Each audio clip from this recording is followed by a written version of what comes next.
when do you use Okay. ultrasound over different types of continuous monitoring, like vibration, thermal, temperature, Yeah, and all the other different types of sure. condition monitoring? Yeah, so we always say the best condition monitoring programs are going to have more than one technology. So we love to play nice with others. We all learned that, in kindergarten, and we keep that lesson going. But yeah, I mean, I think ultrasound is a great.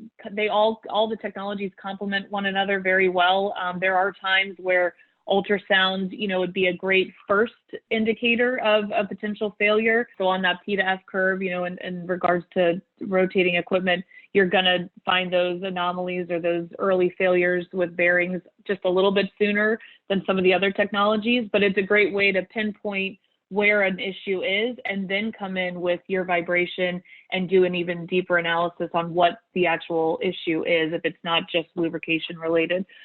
So they really complement one another very well. As I mentioned with the electrical inspections, obviously infrared is great for that. There are times where ultrasound is going to hear things that that infrared isn't going to pick up, but again, they complement each other very well. So yeah, so we never want to say us versus them. It's always us with them, and help build a really great program.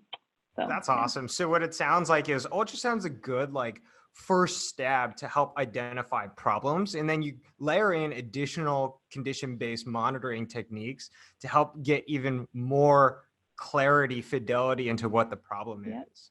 Got it. Yep, exactly. Yeah.